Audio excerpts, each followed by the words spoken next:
I don't want to interrupt Greg. He's starting a video right now, but he's about to take his car on the first drive ever, and hopefully it goes well. So we're gonna run only going around the block anyways, so we'll see how it goes. So Sarah's gonna be filming us going away. Chris has my phone to film in the car, and Luke's here, and he's gonna do a little filming too. So let's get to it. Let's have some fun.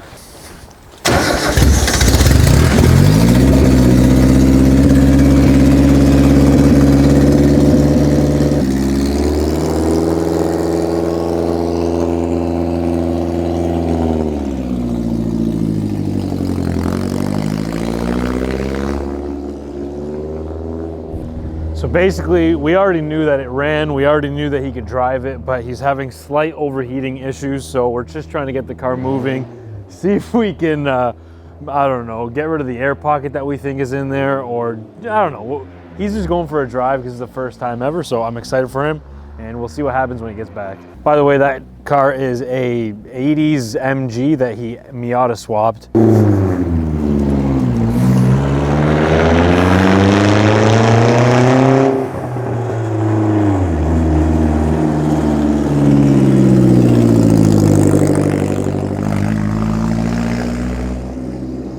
Regardless if it's having overheating issues right now, I'm happy for him because he worked hard on this car. He's so loud, oh my goodness. There's no exhaust right now, but he worked hard on this car. Now to see it drive, that's really cool. He's done everything himself. You guys, make sure you guys go follow him. We're gonna be going back to our garage in just a few minutes, but right now we're spending some time with Greg. Well, we are home now, and it was really nice to see Greg take his MG around the block for its first official drive. There's a couple things that he needs to work on, but that was the goal for today, was to drive it, see what he would need to work on. And I think we found out some issues that he's gonna start working on, so I'm happy for you, Greg. Congratulations. Well, what's in store for me? You may or may not have seen it, but we have received the engine. And my buddy Bobby at RM put together a short block for me. We already had one engine shop fix up the engine. I took it originally to get honed, but one of the cylinders didn't clean up right, so my options were to bore out that one cylinder and sleeve it, or to bore the whole thing. Well, found out that all the cylinders were actually bored 40 thou, which is kind of an oddball size. So I decided to bore the entire engine over, so now we are at 60 thou over. I got a lot of stuff in place, ready to go. We got the heads and I got the torque sequence. I know it's pretty obvious to some people, but I like to look at stuff like this. This just shows you the order of which you're supposed to put the bolts in, and it's kind of like a winding circle from the inside out to kind of spread it evenly. So we got that. I got all the hardware from the old block sitting over here ready to go. I cleaned up all the threads. We got the intake here, and I still got to go underneath and clean all the old gasket, like the Felpro stuff. We got the camshaft, the lifters, everything. My father-in-law is going to come sometime this week, and he's going to help me put a bunch of stuff together on the engine. But for now, we are gonna work on some electrical. I have a battery relocation kit here that I wanna install today. Right off the hop, I know that the wire size is actually gonna be too small for what we need, so I might have to return this, but at least we got the battery enclosure, which I think is gonna be good. I'm gonna put it together and find out. So here is the battery that came with the Prelude when I bought it. So we're gonna put this box together and hopefully this fits. I wanna say it will because this seems like it's kind of like a generic kit anyway, so a standard size battery shouldn't fit. So right away I can tell just by this side panel, that's where the wires would probably come out. It looks like it's big enough for our battery. Honestly, this kit is pretty simple. It's just a bunch of aluminum pieces that they've folded and cut, and I just got to bolt it together, I think. Okay, I finally got all that blue wrapping off of all these aluminum pieces. While I was doing that, something came in the mail on a Sunday, which is pretty cool. Oh! Guys, this is the lift plate that I need for my engine. Because I'm not using standard small block stuff, this is the old one that Chris actually made for me, but it doesn't fit anymore because I'm using all the Vortex stuff now. So let's see if this fits. Looks like it does, yeah. We're good, and it looks like it actually works for both because this looks like the bolt pattern that we have right there. So no matter what I do, as long as I have a Chevy V8, this lift bracket should work. I just love getting stuff in the mail. Anyways, let's put this box together now.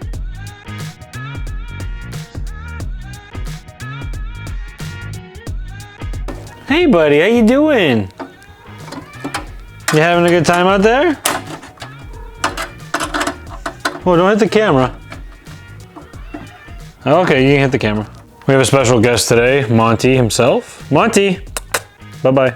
So we got the box in place in the trunk here, and honestly, I think the spacing is perfect. I didn't do much thought as to where the battery was gonna be in relation to the fuel cell. I kind of just put the fuel cell here knowing, yeah, I probably got enough space for the battery here. This needs to actually move over just a little bit. It's not bolted in right now, but that gets bolted in roughly right there, and I should have some pretty good space right here for the battery. So I think what I'm gonna do first is I'm gonna bolt this down using the rod that they gave me here, and then I'm gonna put the battery in. Then I'm gonna clamp the battery down with this, and then we can put the top on. Oh, and we gotta do the wires too, obviously. Now I know we haven't done the exhaust yet, but I think I'm gonna do a cat delete. Monty?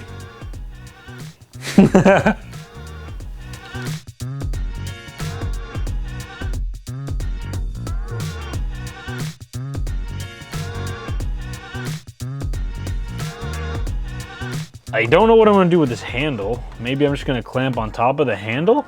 Probably be fine. And it'll be something like this.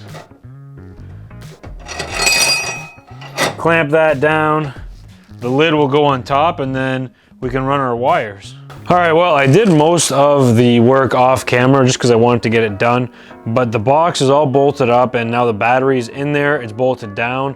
I just put this on so that I didn't lose the hardware, but I did not connect any of the wires yet, but they are run through the holes that they're supposed to be.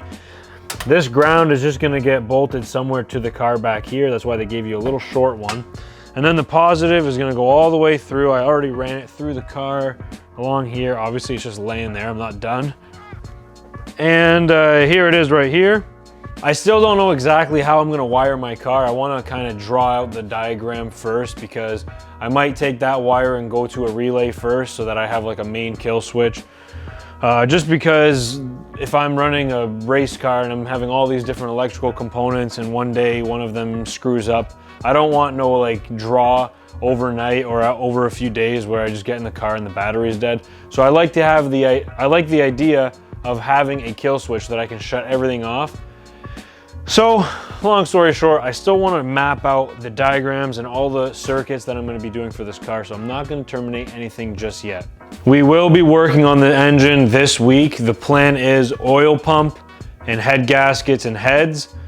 That should be done this week. I'm also sending the oil pan away for sandblasting and powder coating. I have the full gasket kit sitting here. Hopefully in the next couple weeks, we will be installing the cam and the lifters. In order to do the oil pan, I need to do the timing cover, which is all the gears and the chain up front and the timing chain cover. So I got to do that, and then we can do the oil pan. I have a goal, I have things set in place. I'm a little bit behind catching up on all these parts coming in at once. I'm not gonna lie, it's tough to be as organized as I would like to be. You know, kind of doing this after hours. You know, I'm still working my job and I'm still got a couple side hustles here or there. So I'm doing my best, especially with all the content that I'm putting across all my social media. It's very hard, but I'm doing it. I also purchased a distributor that should be on its way. And once we get most of the engine in and I can drop it in place, then I can put the transmission on the back, and then I can get a measurement for a drive shaft to order that. I really want to mount the relay box and the fuse box, but again, like I said, I want to get the electrical all sorted out on paper first. I also got to go through the old wiring harness and see what I can reuse. So that's gonna be a pain in the ass that I don't wanna do on camera. I'll do that on my own time. We're nearing the end, guys. I mean, it's looking closer to the end than it was before. We still got lots of work to do, but if you wanna support me, please check out the link underneath in the bio. And make sure if you're already subscribed to hit the bell so that when I upload a video, you know immediately and you don't miss any videos. Thank you guys for watching, and we will see you when I see you.